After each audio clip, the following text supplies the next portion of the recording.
Capítulo 11. A Marinha em apoio à política externa brasileira.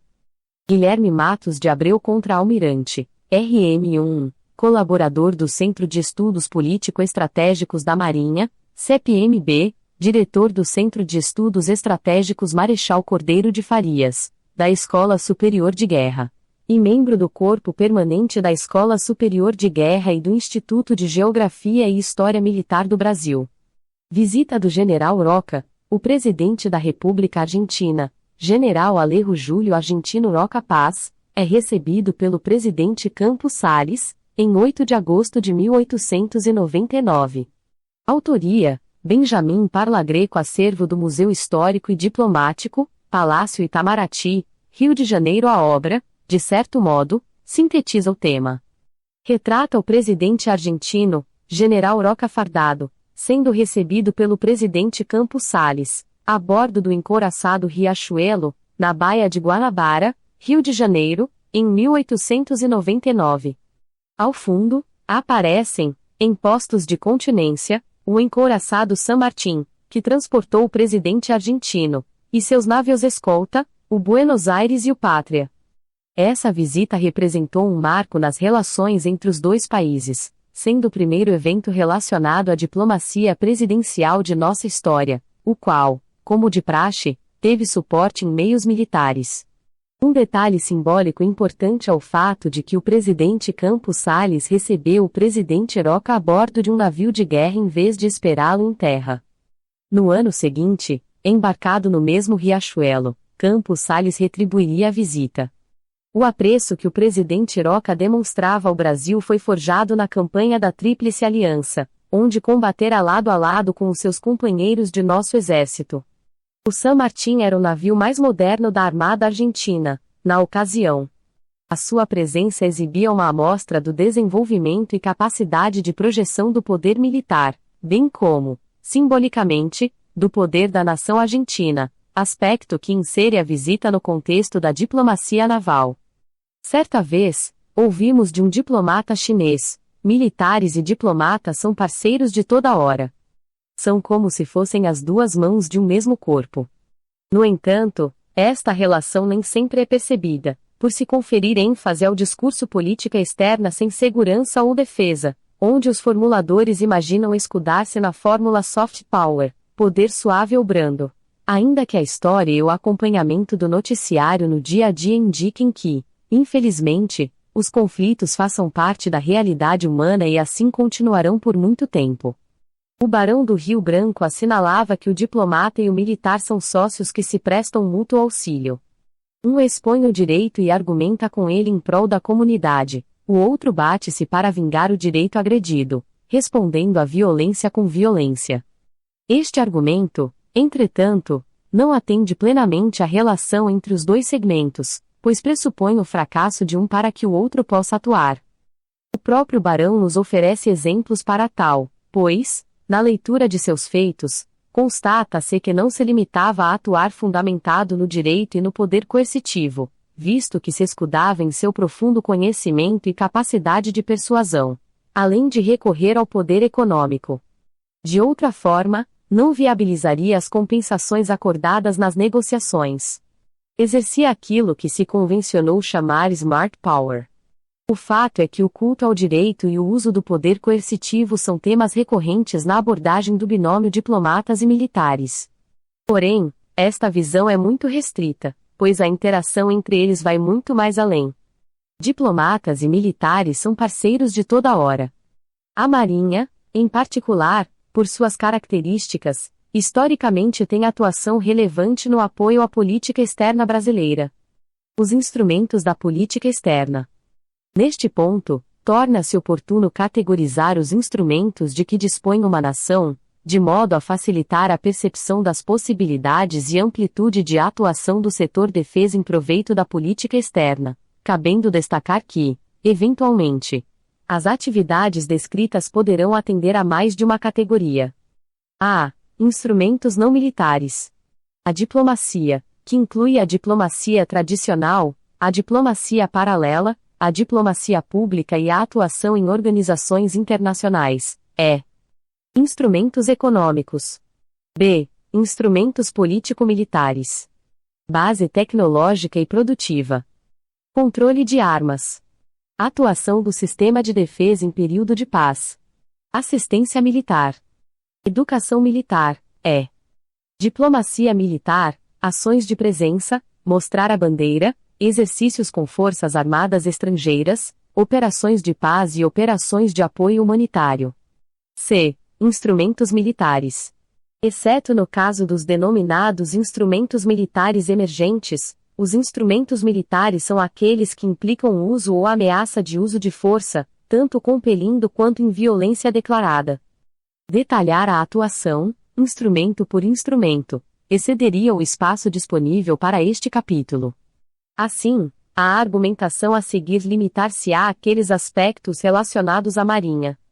Barão do Rio Branco e a política externa, o Barão do Rio Branco, conduzindo a política externa brasileira, tendo como orientação os sentimentos e aspirações nacionais, em caricatura de autoria de Lobão, publicada no periódico Malho, no 307. De 1º de agosto de 1908. A diplomacia. A atividade diplomática tornou-se cada vez mais complexa, dinâmica e multidisciplinar, envolvendo uma diversidade de órgãos e agentes que podem e devem ser combinados para permitir alcançar os efeitos desejados.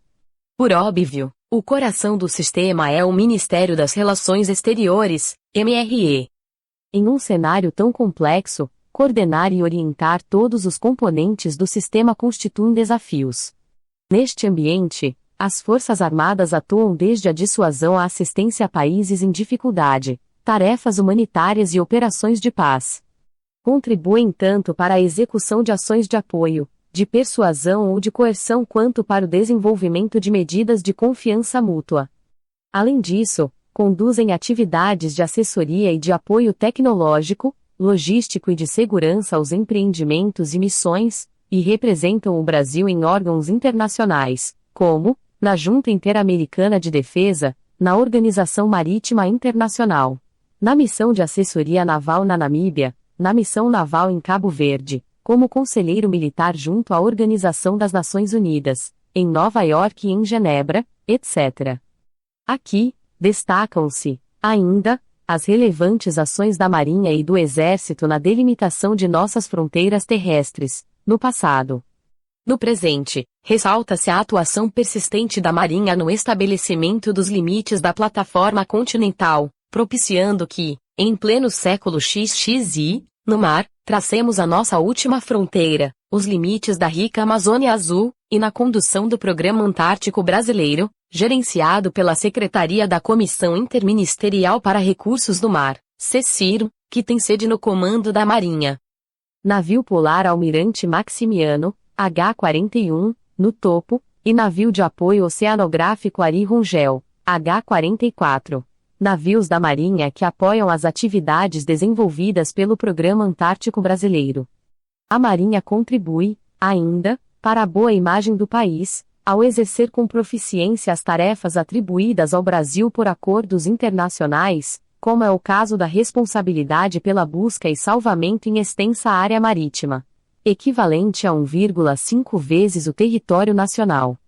Apoio na busca SAR por destroços do voo 447 da Air France, acidentes como o que envolveu o voo 447 da Air France, em 2009, demandam pronto atendimento, independentemente das dificuldades envolvidas, cujos resultados expõem a imagem da nação, da Marinha e da Força Aérea, conforme atesta a cobertura da mídia nacional e internacional da época. No caso do SAR do voo 447, a grande distância implicou um esforço logístico considerável, ao longo de 26 dias.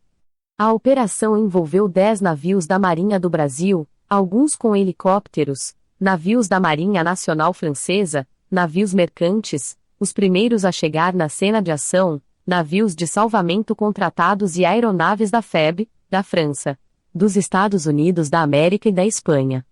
Cooperação entre nações, o navio de assalto anfíbio Mistral, da Marinha Nacional Francesa, sendo abastecido pelo navio-tanque Almirante Gastão Mota, da Marinha do Brasil, durante as buscas SAR do voo Air France 447. A Amazônia Azul, o mar que nos pertence. A Convenção das Nações Unidas sobre o Direito do Mar, (NUDM), originou-se da Terceira Conferência das Nações Unidas sobre o Direito do Mar, realizada em Montego Bay, na Jamaica, em 1982. A convenção entrou em vigor em 16 de novembro de 1994, após ser depositado o instrumento de ratificação pela Guiana, o 60º país a assiná-la. Nela foram definidos os espaços marítimos, o mar territorial, que não deve ultrapassar o limite de 12 milhas náuticas, (mn), a zona contígua, adjacente ao mar territorial, cujo limite máximo é de 24 mn e é medida a partir das linhas de base do mar territorial, a zona econômica exclusiva, (ZEI), medida a partir das linhas de base do mar territorial e que não deve exceder a distância de 200 mn.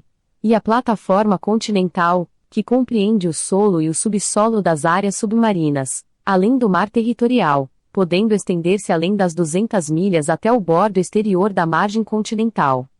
A distância máxima está limitada a 350 milhas, a contar da linha de base a partir da qual se mede a largura do mar territorial, ou a uma distância que não exceda 100 milhas da isóbata de 2.500 metros. Essas restrições não se aplicam a elevações submarinas que sejam componentes naturais da margem continental, tais como seus planaltos, elevações continentais, topes, bancos e esporões. Artigo 76, a linha 6, da Convenção.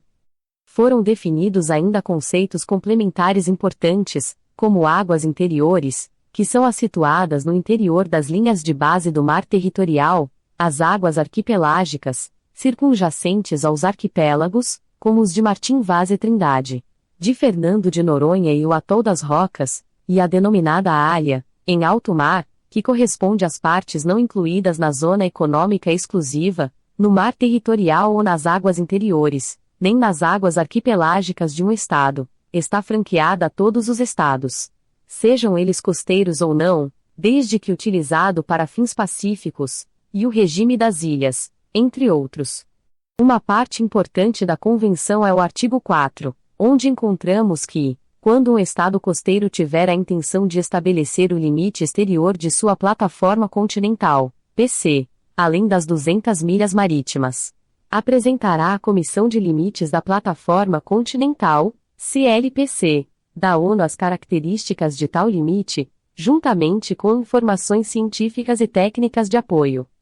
Estabeleceu-se o prazo de até 10 anos, após a entrada em vigor da Convenção, para que fosse apresentada a reivindicação à CLPC, posteriormente prorrogado. Aqui, vislumbrou-se uma oportunidade, que os brasileiros souberam aproveitar. Ao longo de 10 anos, a partir de 1987, a Marinha e a Petrobras, com o auxílio da comunidade científica, desenvolveram um trabalho de levantamento intenso e acurado, denominado Levantamento da Plataforma Continental, LEPLAC, de modo a delimitar o relevo subamarino, para que o Brasil pudesse reivindicar essa área excedente à linha de 200 milhas. Além disso, no arquipélago de São Pedro e São Paulo, construiu-se uma estação científica, permanentemente guarnecida por um pequeno grupo de pesquisadores, desde 1998, o que permitiu configurar uma ZEI de 200 milhas em seu entorno, de área maior que o estado de Mato Grosso do Sul. Em setembro de 2004, o Brasil apresentou a sua proposta de expansão, da ordem de 912 mil km², sendo o segundo país a fazê-lo. O somatório das áreas inseridas no contorno das 200 milhas em relação ao continente e ilhas oceânicas, acrescido da área adicional reivindicada na proposta de 2004, perfazia um total de 4.451.766 km², da mesma ordem de grandeza da área da Amazônia. Era como se tivéssemos uma outra Amazônia, só que essa Amazônia era azul. A proposta foi aprovada em quase sua totalidade, em 2007, cerca de 750 mil km², sendo que o restante foi motivo de recomendações. De posse dos resultados, após analisar minuciosamente as recomendações da comissão, não havendo concordância com a íntegra delas, desencadearam-se novos estudos, de modo a adquirir dados geofísicos e geológicos complementares.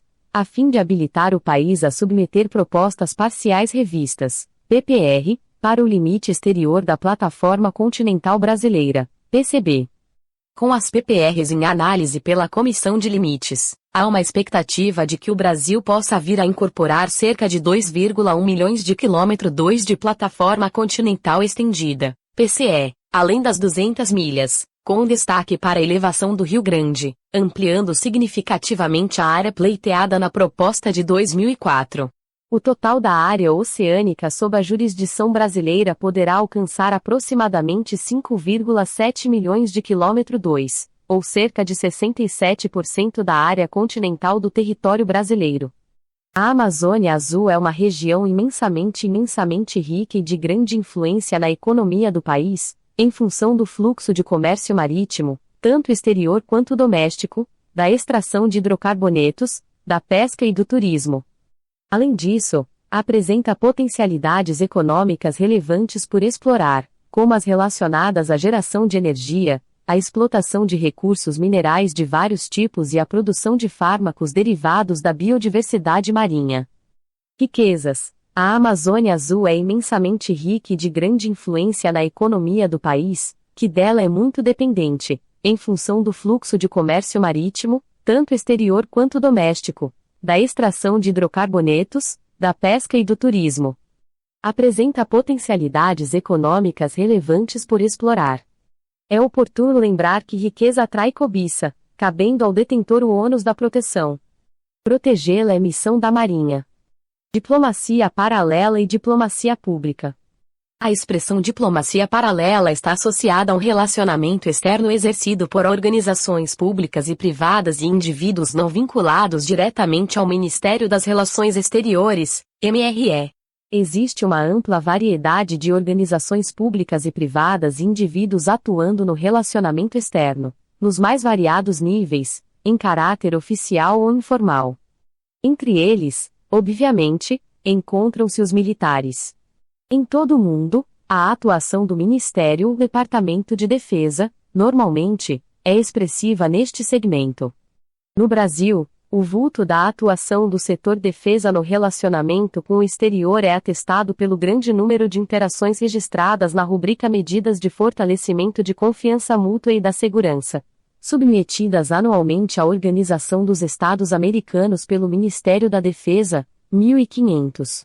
A Marinha, por sua natural propensão ao relacionamento externo, tem atuação expressiva neste segmento, que compreende reuniões de alto nível, visitas de autoridades e delegações, operações com forças armadas estrangeiras, intercâmbios, estágios, cursos, etc. Base tecnológica e produtiva. A capacidade de influenciar a agenda internacional depende em larga escala da riqueza da nação.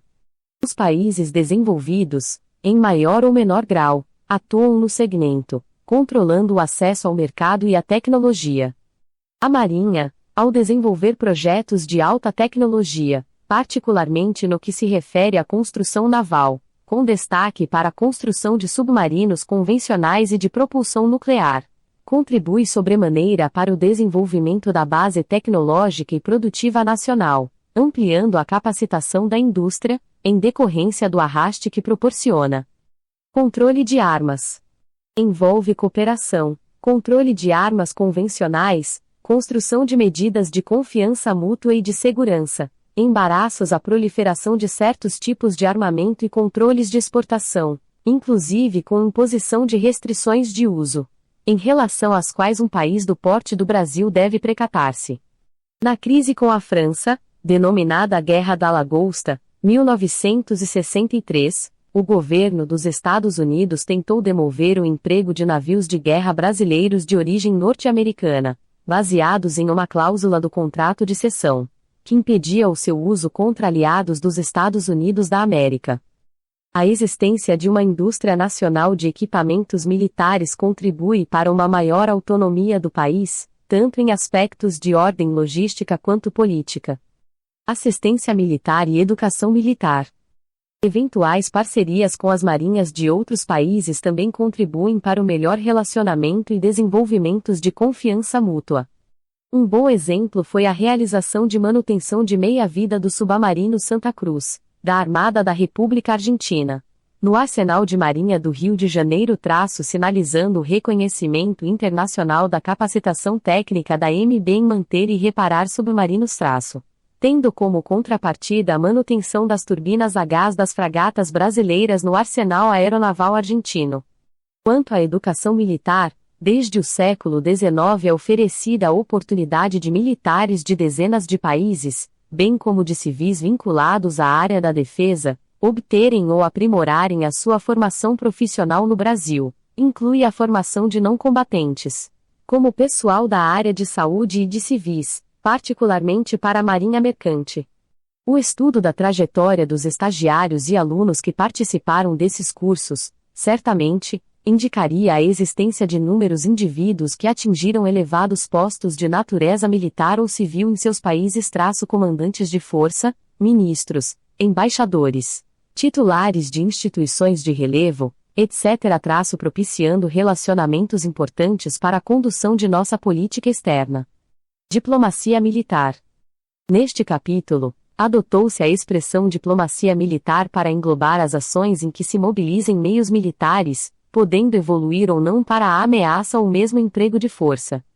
Esses meios podem ser utilizados de diferentes maneiras, como, por exemplo, aplicando-os em diversas tarefas de apoio ou de representação, estas últimas, tradicionalmente associadas à expressão mostrar a bandeira, constituem o exemplo mais tradicional de emprego de forças navais, em situação de normalidade, ou posicionando-os de modo a negociar a partir de uma situação de força, por ocasião de uma crise, o que pode ser atendido pela realização de exercícios em áreas de interesse.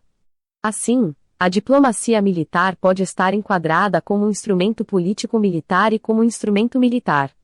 Tanto como um instrumento político-militar como um instrumento militar, historicamente, a diplomacia naval é a que tem maior tradição, por seus predicados. Isto porque, ao contrário das limitações que sofrem as outras forças armadas, as forças navais são os únicos dispositivos militares capazes de atuar com significativa liberdade em tempo de paz, pois os navios de guerra, a despeito de todo o armamento que dispõem, podem visitar portos estrangeiros sem provocar comoção. Característica que diversos governos aproveitam para empregar politicamente as suas marinhas. A diplomacia naval, em síntese, consiste no emprego de navios de guerra em apoio à diplomacia, persuadindo, coibindo, apoiando ou compelindo outros atores. Há uma ampla gama de registros históricos a respeito do emprego da diplomacia naval, por vezes envolvendo situações marcantes. A. Mostrando a bandeira. A atividade denominada mostrar a bandeira consiste na visita a portos estrangeiros, com o propósito de ativar ou estimular o relacionamento entre as nações, angariar prestígio, promover intercâmbio e mostrar o nível de desenvolvimento do poder militar nacional. Isto porque o navio de guerra retrata o grau de desenvolvimento tecnológico atingido por um país, mostra o poder militar existente, a capacidade de projeção desse poder e, simbolicamente, o poder nacional, incluindo os aspectos sociais da nação como as características do povo, os costumes, as tradições e os hábitos externados pelas tripulações. Em qualquer parte do mundo em que se encontram oficiais de marinha de diferentes nacionalidades, estabelece-se logo entre eles um espírito de cordial camaradagem. O destino comum aproxima num nobre encanto os homens que vivem na solidão do mar e levam consigo, por todos os hemisférios, o culto incomparável da pátria ausente. Barão do Rio Branco, discurso de saudação em jantar em homenagem à oficialidade norte-americana componente da Great White Fleet, Palácio Monroe, 20 de janeiro de 1908, grafia original. Eventos dessa natureza são comuns na história de nossa Marinha. Alguns merecem destaque, por sua singularidade, como, por exemplo, a visita do rei dos belgas, Alberto I, ao Brasil, em 1920, transportado pelo encouraçado São Paulo. Um inusitado evento. Um país latino-americano periférico recebendo a visita de um soberano europeu e ainda lhe fornecendo transporte. O rei dos belgas passaria o mês de outubro em nosso país, retornando no mesmo navio. Já no ano seguinte, os resultados da visita começariam a aparecer, com a criação da Companhia Siderúrgica Belgo-Mineira. Visita do Rei dos Belgas, Alberto I, ao Brasil, 1920. O rei Alberto I, direito, desembarca na Praça Mauá. A galeota de João VI, até hoje preservada no Espaço Cultural da Marinha, o transportou do encouraçado São Paulo ao cais. Arquivo da DPHDM. Neste contexto, são inúmeras as possibilidades de intercâmbio e de aproximação entre países e de fomento à confiança mútua, a partir da interação entre suas marinhas, como nos exemplos a seguir, que representam marcos históricos importantes, como a Operação UNITAS, que é realizada anualmente por iniciativa da Marinha Norte-Americana, praticamente sem interrupções desde 1959, constituindo oportunidade continuada de aproximação das marinhas do continente. A Operação Fraterno, realizada pela Marinha do Brasil e pela Armada da República Argentina, ora em águas brasileiras, ora em águas austrais, anualmente, com raras interrupções, desde 1978, antecedendo, deste modo, a Declaração de Iguaçu, 1985, que levaria à criação do Mercosul. A visita da fragata Niterói ao Alvis Bay, em 1994, por ocasião da passagem daquela localidade ao controle da Namíbia, assinalando o coroamento do processo de independência do país, iniciado em 1990, e representando um marco no desenvolvimento da importante parceria do Brasil com aquela nação africana. Entre outras iniciativas, o Brasil apoiou a formação e organização da Marinha da Namíbia e mantém assessores permanentes naquele país. A presença da Marinha contribuiu para que fosse ampliado o leque de cooperação, abrindo o caminho para a parceria com outras instituições brasileiras. Além disso, serviu como exemplo para o estreitamento de laços com outros países, como os nossos parceiros da Comunidade dos Países de Língua Portuguesa, CPLP, e outros. A Operação Atlasur, com as marinhas da África do Sul, Argentina, Brasil e Uruguai, iniciada em 1993. É realizada em águas sul-americanas e sul-africanas, a cada 2 anos, cabendo a cada um dos países participantes, em rodízio, atuar como anfitrião, organizando a operação em suas águas. Em 2018, foi realizada a sua 11ª edição. Desde 1995, Atlasur II passou a contar com a participação do Brasil. A operação configurou um marco na aproximação entre a África do Sul e o Brasil, após o fim do apartheid. A primeira participação brasileira contou com a fragata Independência, a corveta Jaceguai e o navio-tanque Gastão Mota, e foi realizada em águas sul-africanas. Os navios brasileiros todos de construção nacional destacaram-se na operação e foram objeto de atenção da mídia e das autoridades da África do Sul. Nos anos anteriores, a Marinha Sul-Africana, SAN, tinha passado por um período de redução de meios e esforçava-se junto ao Parlamento e ao Poder Executivo em obter recursos para soerguer-se, no que obteria sucesso. A presença do Grupo Tarefa mostrou-se uma boa oportunidade para demonstração junto às autoridades daquele país. Foi notório o congraçamento entre as tripulações. Operação Atlasur, operação com as marinhas da África do Sul, Argentina, Brasil e Uruguai, iniciada em 1993. É realizada em águas sul-americanas e sul-africanas a cada 2 anos, cabendo aos países participantes, em rodízio, atuar como anfitrião, organizando a operação em suas águas. Em 2018, foi realizada a sua 11ª edição. Desde 1995, Atlasur II passou a contar com a participação do Brasil. A Atlasur constitui um dos antecedentes do profícuo relacionamento das Forças Armadas Brasileiras com as suas congêneres sul-africanas. No contexto da materialização dos BRICS, a partir de 2008, passaram a ser realizados exercícios envolvendo as marinhas da África do Sul, do Brasil e da Índia, a cada 2 anos, denominados IBSAMAR, em águas indianas, 2016, ou sul-africanas. As demais. As tradicionais viagens de instrução de guardas marinhas, VIGIN, propiciando, a cada ano, a oportunidade de interação com outros povos, por ocasião das visitas a diversos países, bem como o desenvolvimento de relacionamento com outras marinhas, particularmente em função do convívio dos nossos guardas-marinha com os congêneres convidados estrangeiros. Trata-se de prática já secular, visto que, ao menos desde 1920, temos guardas-marinhas de nações amigas realizando a tradicional viagem de instrução no navio Escola Brasileiro, no caso, peruanos, que embarcaram no navio Escola Benjamin Constant.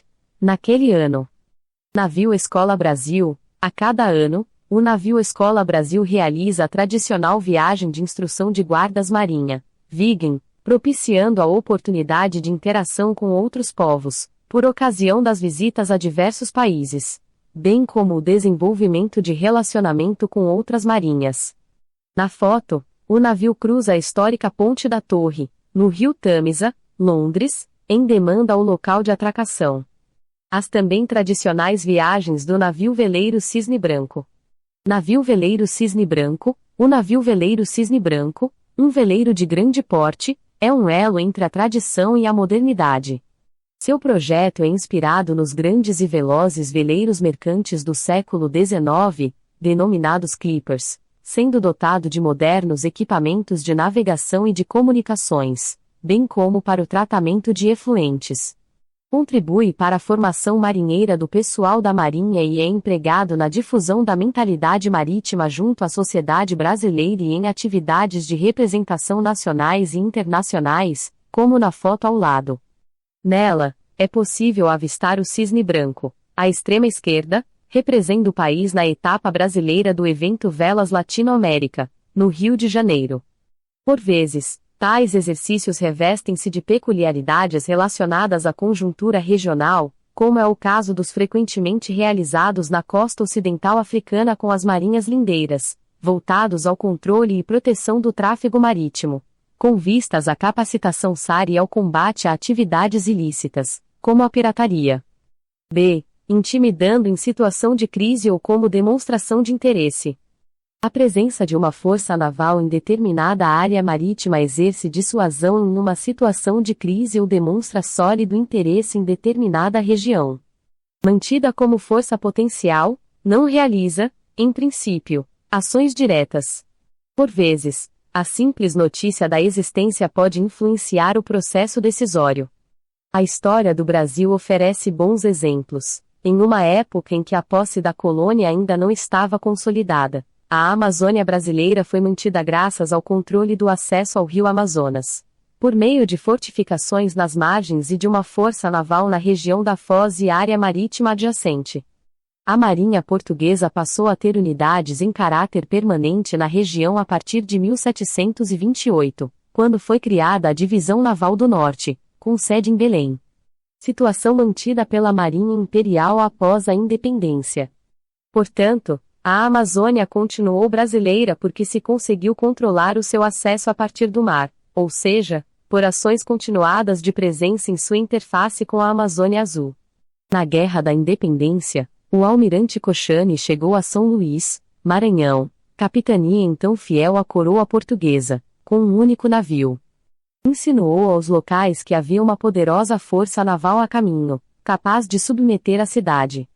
Mesmo sem ver a força naval, que ainda estaria além do horizonte, as autoridades locais capitularam sem resistência. Na crise com a França, denominada Guerra da Lagosta, 1963, o envio do contratorpedeiro Tarto para proteger os barcos de pesca franceses foi imediatamente respondido pelo Brasil, que despachou navios de guerra para as proximidades da belonave francesa. Entretanto, a existência de uma poderosa força-tarefa da Marinha Francesa em exercício na costa africana, a poucos dias de navegação do Nordeste brasileiro, causou preocupação às autoridades navais brasileiras. C. Operações de paz. A participação em operações de paz, além de atender aos interesses nacionais, propicia o estreitamento do relacionamento com outros países, a acumulação de conhecimentos, a identificação de oportunidades para negócios e a demonstração de capacitação militar e tecnológica, bem como contribui para a obtenção de prestígio internacional.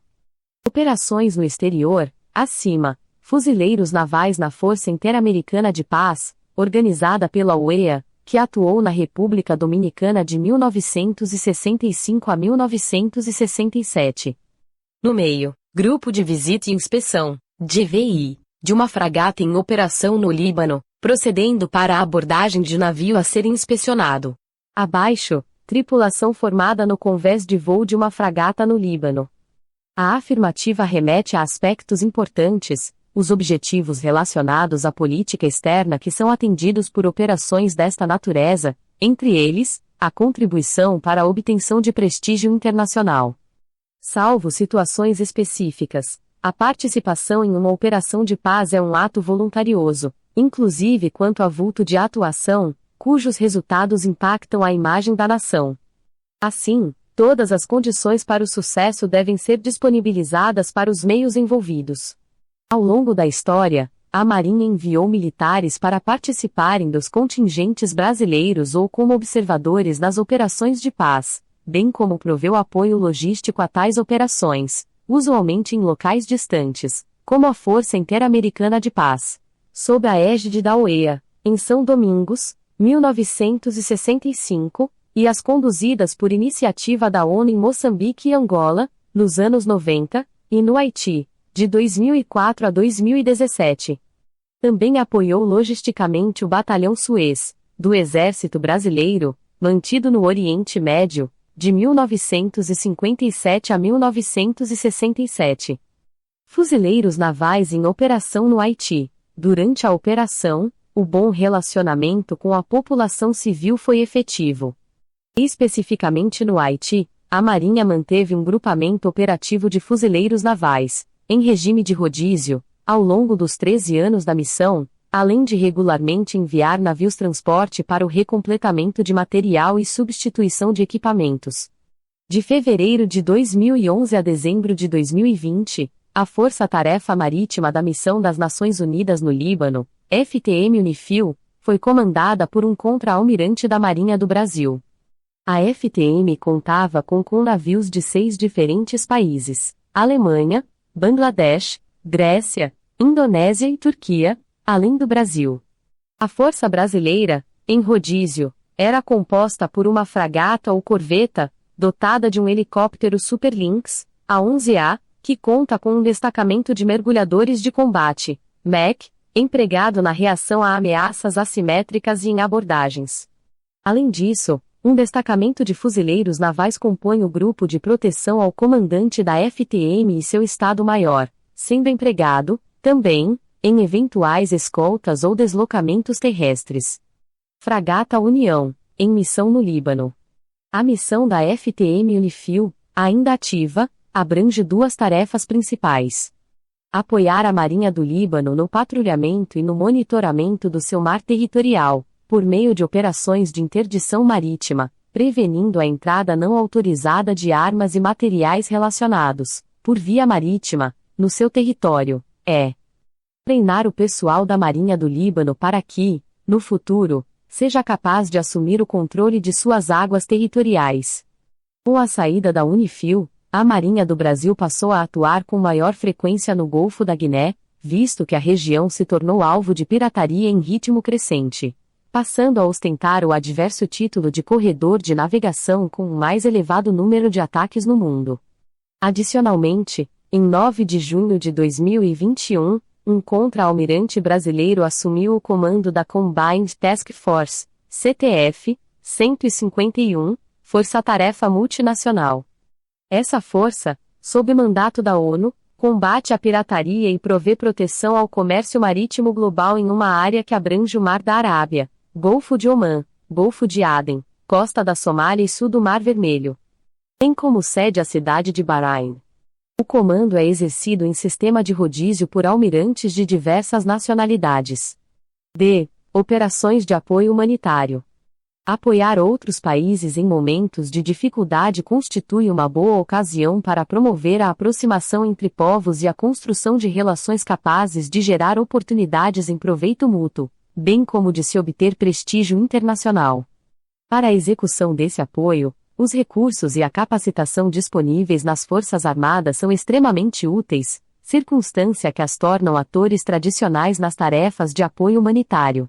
A natureza e qualidade do apoio estão vinculadas ao vulto do incidente e do nível de preparo do país sinistrado em enfrentar a adversidade. Mesmo operações em menor escala podem ter grandes resultados e repercussão. O fato da faixa litorânea, em todo o mundo, abrigar a maior parte das grandes concentrações populacionais faz com que expressiva parcela das ações humanitárias de vulto possam ser apoiadas do mar. Assim, a combinação logística aeronaves e navios mostra-se de emprego adequado, os aviões transportam o auxílio imediato, as equipes precursoras e, quando necessário, o apoio à embaixada e ao corpo diplomático, os navios, com grande capacidade de carga e de alojar pessoal, além de outras facilidades, porém de deslocamento mais lento, realizam o transporte por superfície e apoiam na cena de ação as equipes que conduzem o auxílio efetivo e de longa duração, unidades de engenharia, hospitais, distribuidores de gêneros, etc.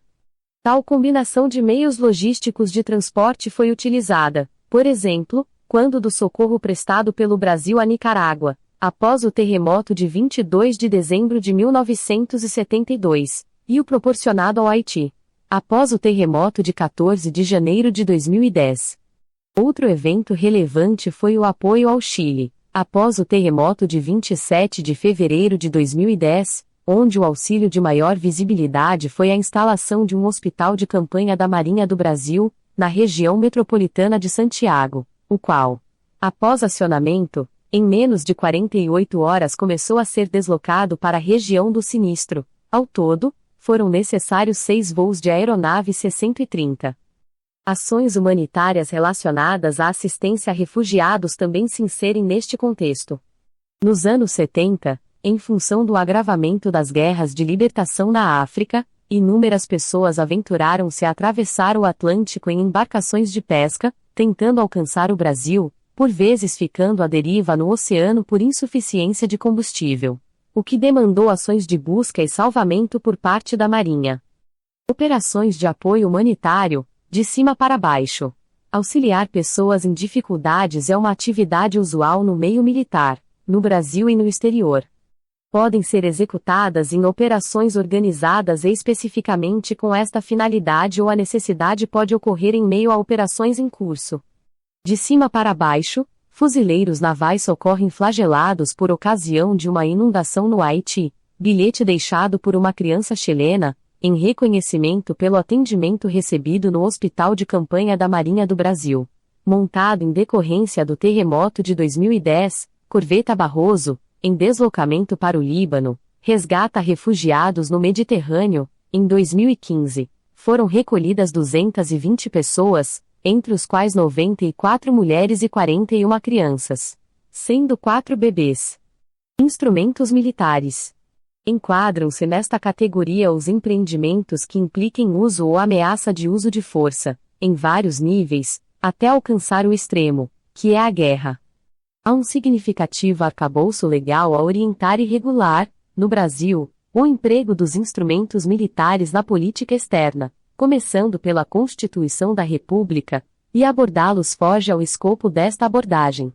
Também é oportuno destacar que a América Latina e países adjacentes ocupam uma zona periférica que não tem abrigado pontos de conflitos significativos ao longo da história, comparativamente com o vulto dos verificados no hemisfério norte. Na atualidade, temos a prevalência de relações pacíficas entre Estados. Tais aspectos, em combinação com outros fatores e não levando em conta a extrema diversidade de expressão dos diversos países da região, criaram, em alguns segmentos, a falsa impressão de que estes países, entre eles o Brasil, pudessem prescindir de forças armadas.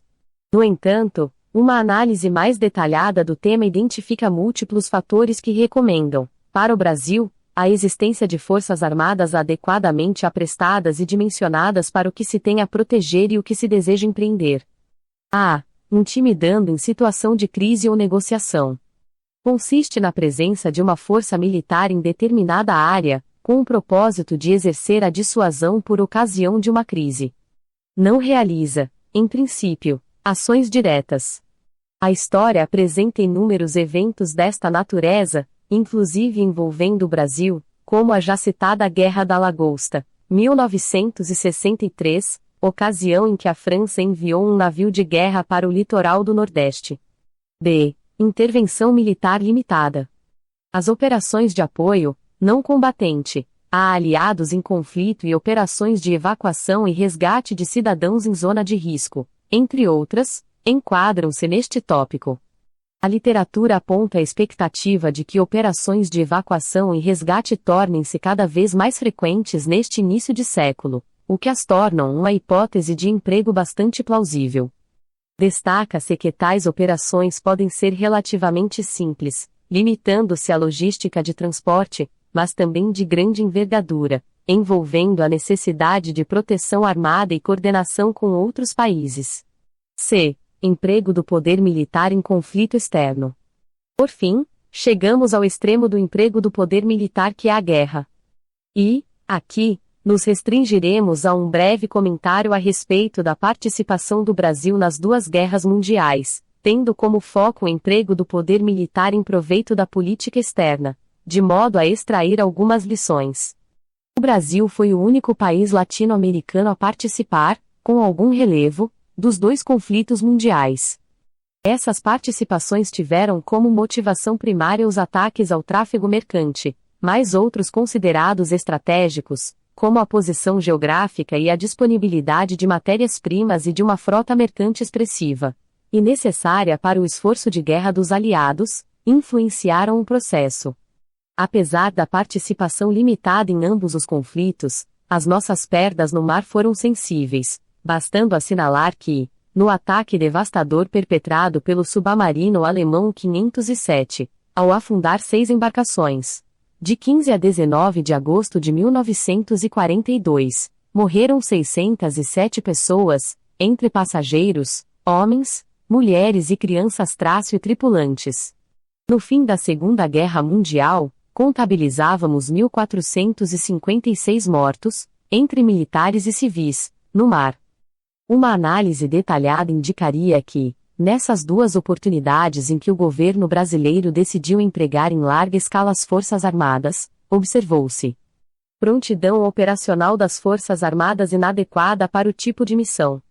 Demora no processo decisório, em decorrência tanto de sua complexidade quanto dos múltiplos atores e fatores envolvidos. Não atendimento tempestivo das necessidades apresentadas pelas Forças Armadas, seja por insuficiente percepção ou debilidade conjuntural, decorrente de limitações do próprio país. Forças Armadas, não se improvisam. Conhecimentos profissionais militares defasados em relação ao estado da arte. Que, a despeito das dificuldades, as Forças Armadas sempre cumpriram as missões que lhes foram atribuídas. São constatações importantes, que chamam a atenção para a necessidade de atualização e de preparo da Marinha para o enfrentamento de uma conjuntura adversa extrema, que pode materializar-se a qualquer tempo. Conclusão. Diplomacia sem força militar é como música sem instrumentos. Frederico, o Grande, da Prússia, 1712 a 1786. Você pode fazer muito com a diplomacia, mas, é claro, você pode fazer muito mais com diplomacia respaldada na determinação e na força. Kofi Annan, secretário-geral da ONU, de 1997 a 2006. A afirmativa do monarca prussiano é mais uma das muitas utilizadas para justificar o emprego das Forças Armadas como suporte à atividade diplomática. Mas é inadequada para o nosso tempo. O ex-secretário-geral Kofi Annan, de certo modo, assinalou esta evolução em sua declaração. É fato que militares e diplomatas são parceiros de toda hora. Também é fato que a diplomacia tornou-se muito complexa, seja pelo número de atores envolvidos, seja pela velocidade de nosso tempo. Portanto, mais apropriado seria dizer, diplomacia sem força militar é como uma orquestra em que faltam músicos e instrumentos. O Brasil vem atuando em vários ambientes com o propósito de aumentar a sua inserção no cenário internacional. Mesmo considerando as nossas tradições pacíficas, tal postura aumentará a possibilidade de que ocorram eventos em que seja necessário empregar as Forças Armadas em proveito da política externa, uma vez que, para um país do porte do Brasil. É simplesmente inviável um processo desmilitarizado de inserção internacional. Assim, no que se refere à componente militar do poder nacional, é imprescindível dispor de forças armadas modernas, adestradas e com prontidão operacional compatível com o que se tem a proteger, bem como capacitadas a se conformarem adequadamente aos desígnios de nossa política externa. Caso contrário, o insucesso em seu emprego, no mínimo, configurará situações danosas para a imagem do país. Por fim, faz-se necessário lembrar que, além de outros predicados, forças armadas equipadas, adestradas e com credibilidade compõem uma boa imagem do país, atributo essencial para o exercício do denominado poder suave, soft power. E a Marinha do Brasil, por suas características, sem dúvida, exerce papel relevante neste contexto. O nosso Brasil merece que reflitamos sobre tais demandas. Adendo. A Guerra da Lagosta e a diplomacia naval. Citada como exemplo em várias passagens deste capítulo, torna-se oportuno ampliar alguns tópicos relacionados à Guerra da Lagosta, 1963. Ocasião em que o Brasil impediu que barcos franceses continuassem capturando lagostas em nossa plataforma continental. Trata-se de uma crise razoavelmente conhecida, mas que, ainda assim, mereceria um estudo integrado, uma vez que as diversas abordagens encontradas são setoriais. Com isso, não se consegue apreender e harmonizar, em justa medida, todos os aspectos do tema, que envolve desentrosamento entre órgãos do governo e percepções equivocadas. Destaca-se que foi um confronto relacionado a um tema ambiental, possivelmente, o primeiro com essa característica em que o Brasil se envolveu.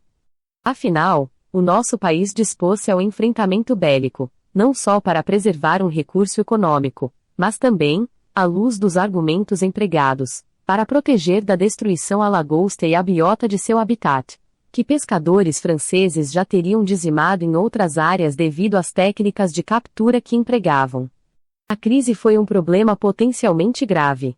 O seu desencadeamento pode ser atribuído ao próprio presidente da República, que a precipitou, ao autorizar a atividade de barcos franceses em caráter excepcional, em desacordo com as tratativas em andamento no âmbito ministerial, e, em poucos dias, voltar atrás, provocando indignação do governante francês. Se, por um lado, o presidente João Goulart aparentava considerar o assunto sem importância, mais tarde com a crise efervescente, delegaria a presidência da reunião do Conselho de Segurança Nacional ao chanceler Hermes Lima. O presidente Charles de Gaulle teve comportamento oposto, sensibilizado com as críticas a ele e à França. De fato, a postura brasileira irreverente, às vésperas do Carnaval, contaminara o tema, publicaram-se caricaturas na imprensa, as máscaras retratando uma lagosta estilizada popularizaram-se, e até um samba de breque, A Lagosta é Nossa, foi inspirado na crise. A reação do presidente Charles de Gaulle não ficaria imune a críticas. Na França, visto que o país possuía investimentos no Brasil em escala muito mais relevante do que a que poderia ser alcançada com a atividade lagosteira em nossas costas. O ex-premier Paul Reynaud, em meio a comentários a respeito da política externa executada por Charles de Gaulle, assinalou que vários ministros e outras autoridades tentaram chamar a atenção do presidente para a progressiva deterioração da situação. Em vão. De Gaulle considerou que a majestade da França havia sido ultrajada. A decisão francesa de enviar um dos navios de guerra que participavam de exercício nas costas do Senegal para o Nordeste brasileiro, com o propósito de proteger os barcos franceses, sinalizou a disposição de compelir pela força o governo brasileiro a se retrair, representando uma escalada na crise. Salienta-se que a força-tarefa francesa em adestramento na costa africana, e, portanto, relativamente próxima, era nucleada no porta-aviões Clemenceau e possuía um poder combatente expressivo, o que causou grande preocupação às autoridades navais brasileiras. Por outro lado, a reação agressiva, e de certa forma inesperada, afinal, a França era, e é, uma grande potência, do governo brasileiro de enviar navios de guerra e unidades da Força Aérea Brasileira para a cena de ação, sinalizou a disposição para o enfrentamento. Por fim, prevaleceu o bom senso e os países passaram à mesa de negociações. Contratorpedeiro Pará, os 4 contratorpedeiros classe Fletcher, de origem norte-americana, ou classe Pará, como eram conhecidos, eram os melhores navios da Marinha, em 1963. O Pará, D-27, o Paraná, D-29, e o Pernambuco, D-30, foram enviados para o Nordeste em função da crise. O Paraíba, D-28, estava em manutenção. Acervo da DPHDM. Contratorpedeiro Tarto, o contratorpedeiro Tarto, D-636, fazia parte de um grupo-tarefa da Marinha Francesa, então em exercício nas costas da África. Foi deslocado para as costas do Nordeste, com o propósito de proteger os lagosteiros, escalando a crise.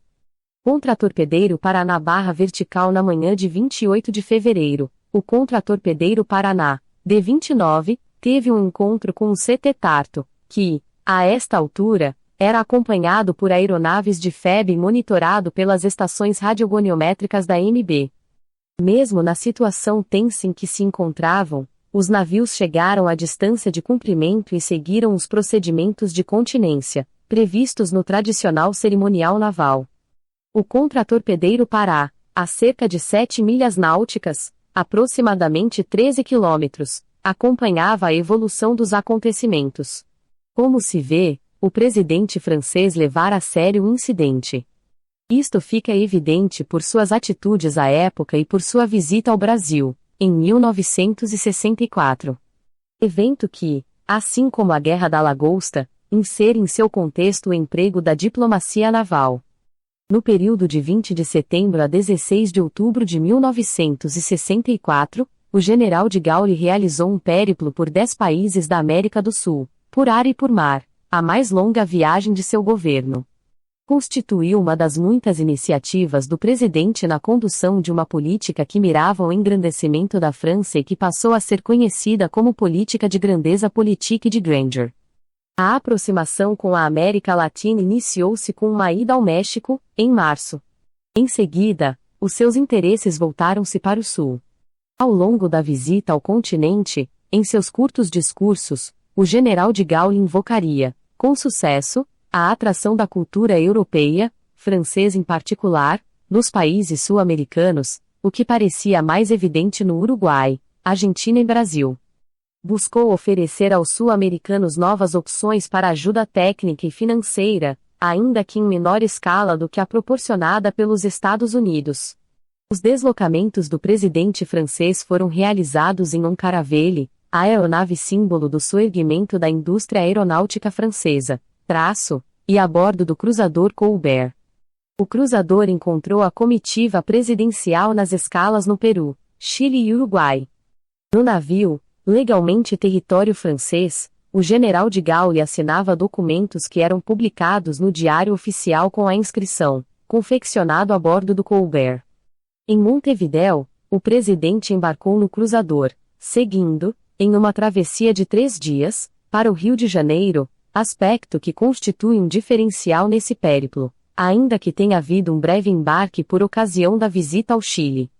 Esta mudança de proceder, uma demonstração de força, em função do meio empregado, evidentemente está vinculada à crise do ano anterior e aparenta ter sido temperada pela irritação do presidente francês em face de outros contenciosos e das matérias desagradáveis veiculadas pela mídia antes da viagem.